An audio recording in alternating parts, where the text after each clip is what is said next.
Shall we read the next chapter? Dark is fascinating, which means it's very, very interesting. Plop, having slept nearly all day, was very lively that evening, very lively and very hungry. He kept wobbling along the branch to where his father was roosting to see if by chance he were awake and ready to go hunting. Mr. Barn Owl was drawn up tall and still. He seemed hardly to be breathing. Plop stretched up on tiptoe and tried to see into his father's face. What a strong curved beak he had. "Daddy, are you awake?" he said loudly.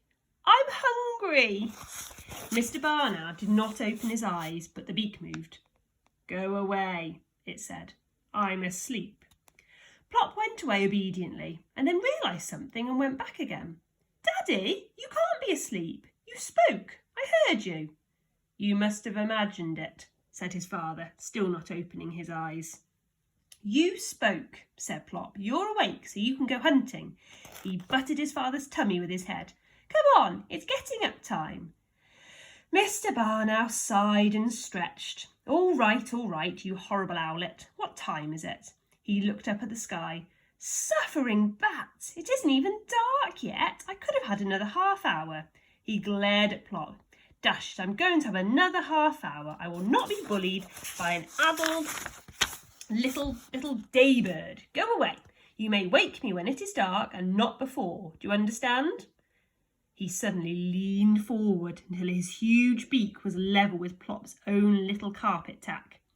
Plop could see two of himself reflected in his father's eyes.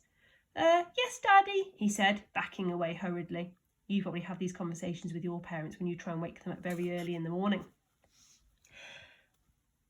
"Good," said his father, drawing himself up to sleep again. "Good day." Plop went back to the nest hole to complain to his mother. A sleepy Mrs. Barn Owl listened sympathetically. "Well, dear, I should go and find out some more about the world if I were you," she said. "Look, there's a young lady down there. Why don't you go and talk to her?" Plop peered down through the leaves. Standing a little way away from the tree was someone wearing shiny black boots, a bright red fur coat with a matching hat, and what looked like a white beard. "That's not a young lady!" shrieked Plop. "That's Father Christmas!" And he fell off his branch in such a hurry that he forgot either to shut his eyes or to take a deep breath. He landed quite well considering, but lost his balance at the last moment and toppled forward onto his face. A gentle hand picked him up and set him the right way up again. "Oh, you poor darling," said a sweet young voice. "Are you all right?" Plop looked up quickly. That voice didn't sound right. It wasn't a white beard, it was long blonde hair. "You're not Father Christmas at all," he said crossly, "and I came down specially." "I'm terribly sorry," said the young lady, "and I'm not a darling, I'm a barn owl." "I tell you what," the Father Christmas lady said, "may I draw a picture of you in my nature sketchbook? I haven't got a barn owl in it." "Me?" said Plop. "You mean really me?" "Yes, please. Perhaps you could pose on that low branch for me." Plop fluttered up to the branch and stood stiffly to attention. The Father Christmas lady sat on a log and began to draw. "I always carry my sketchbook about with me in case I see something interesting," she said. The interesting barn owl drew himself up proudly like a soldier in a sentry box. But not for long. The young lady looked up from her drawing to find that her barn owl had completely disappeared. "Can I see?" said a small voice down by her boot.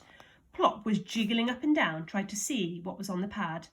"There's not much to see yet," she said, "but all right, you can look." Plop looked. "I'm not bald like that," he said indignantly. "I haven't had time to get you properly." "Dress," said the young lady, "and you've only given me one leg. I'm afraid a bald, one-legged barn owl is all there's going to be unless you keep still."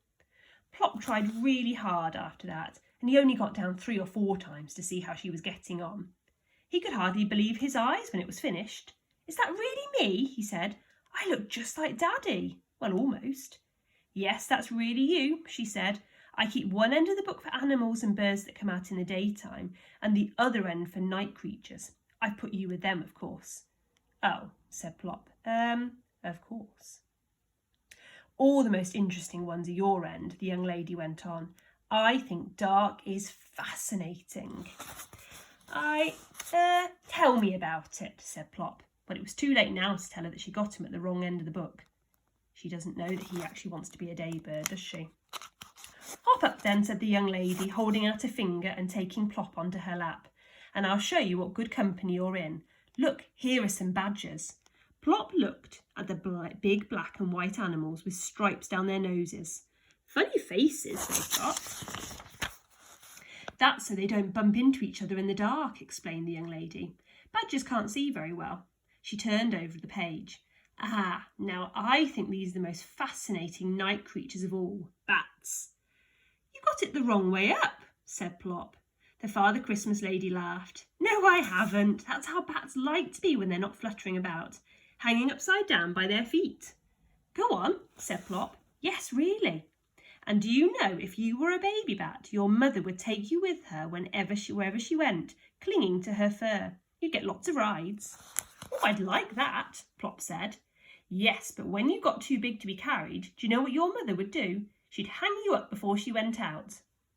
Hang me up, said Plop. Upside down? That's right. Now let's see what else we can find. She turned a few pages. Yes, here we are. Oh, Plop was not with her. He was rocking backwards and forwards on the low branch like one of those little wobbly men that you push. Every now and then he went a little bit too far and had to waggle his wings to keep his balance. What are you doing? Asked the young lady. I'm trying to be a bat, said Plop. What I don't understand is how they begin. I can't get upside down. Perhaps it would be easier to be a hedgehog, said the young lady. When they're frightened, they roll themselves into a ball. Look, here's a picture of one. Plop hopped back onto her knee and inspected the hedgehog. His feathers could do with a bit of fluffing up, he said. Those aren't feathers, they're prickles. Very useful they are too. A hedgehog can jump off quite a high fence without hurting himself because he makes himself into a prickly ball and just bounces. Very useful, said Plop. I wish I had prickles. He jumped off her lap and tried to roll himself into a ball. It was very difficult. I don't seem to have enough bends, he said. Suddenly he stopped listening and stayed still. Then he rushed back to the young lady's lap and tried to bury himself in her coat. What's the matter? She said. There's a funny noise, he said. Over there. The young lady listened. There was a busy rustling sound coming from the dry leaves under the big tree. Why, I do believe it's a hedgehog, she said. Look, yes, here he is, look.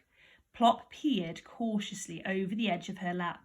A tiny pointed snout pushed its way through the leaves, and then a small round creature scuttled across the ground in front of them. They never bother to move about quietly, the young lady whispered, because they know nobody would want to eat anything so prickly. Is he sure? Said Plop. I'm so hungry I could eat anything. The hedgehog stopped dead and rolled himself into a tight little ball. He must have heard you, the young lady said reproachfully. What a thing to say. Well, it's true, Plop said. I'm starving. Oh, of course, you'll be going hunting with your parents now that it's getting dark, won't you? I was forgetting you're a night bird. The night bird looked down at his toes. I think he feels sad remembering he's scared of the dark. Well, I won't keep you, she went on, except would you mind doing something for me before you go?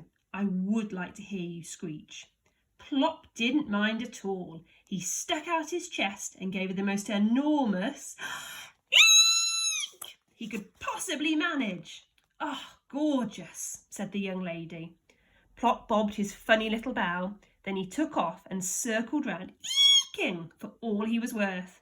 The young lady waved, and then with one final eek of farewell, Plop flew up to the landing branch. Well, said his mother, the Father Christmas lady, you were right, it was a lady, says dark is fascinating. And what do you think, Plop? I still do not like it at all.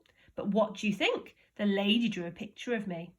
Well, that's very special, isn't it? Nobody has ever put me in a picture. And she says my screech is gorgeous. She does she? I wondered what all that noise was about. Where's Daddy? Out hunting. Oh, jolly good. I could eat a hedgehog. I wouldn't recommend it, said his mother. I enjoyed that chapter. Even though this is a story, it's fiction, there are actually lots of interesting facts that you can learn all about different nocturnal animals in there, which might help you this week in your English.